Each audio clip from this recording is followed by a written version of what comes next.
আমাদের sir national game খেলতে গেছিলেন।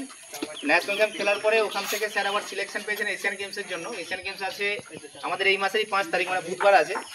তো আমরা স্যারকে সম্বর্ধনা দেবো, স্যারকে সম্বর্ধনা দেবে আমাদের গৈরিশ, আর আমরা প্রত্যেকে হাততালি দিচ্ছি।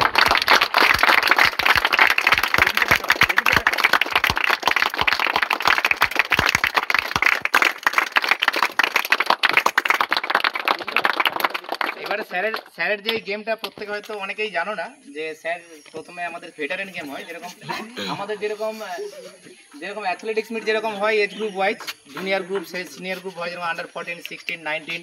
এবার আমাদের কি হয়, অ্যাথলেটিক্স ইভেন্টটা শেষ হয়ে যায় 35-এ। 35-এর পরেও আমাদের ন্যাশনাল একটা ইভেন্ট কন্ট্যাক্ট করে, যেটা হচ্ছে গিয়ে মানে ভেটারেন গেম হচ্ছে অ্যাবাভ 35, যেরকম 35 থেকে 40 পর্যন্ত একটা এজ গ্রুপ থাকে, 40 থেকে 45 পর্যন্ত একটা এজ গ্রুপ থাকে, 45 থেকে 50, এইভাবে প্রত্যেকটা 5 বছর ওয়াইজ আপ টু 100 ইয়ার্স পর্যন্ত একটা করে এজ গ্রুপে খেলা হয়। স্যার এবারে আমাদের এখান থেকে পার্টিসিপেট করছেন 45 প্লাস এজ গ্রুপে, যেটা আপ টু 50 পর্যন্ত হবে। এশিয়ান গেমস আছে, 22টা দেশ পার্টিসিপেট করছে এখানে। স্যার যাচ্ছেন, কালকেই বেরিয়ে যাচ্ছেন। আমরা আজকে স্যারকে সম্বর্ধনা দিলাম। স্যার অবশ্যই ভালো করে খেলাধুলো করে আসুক। হ্যাঁ, event sir 100 metre long jump আছে, স্যার 100 মিটার করবেন আর লং জাম্প করবেন। হ্যাঁ, ভেন্যুটা হচ্ছে চেন্নাইতে। চেন্নাইতে ভেন্যুটা আছে। প্রত্যেকে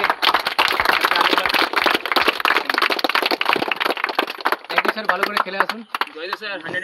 স্যার কিছু শেয়ার করুন।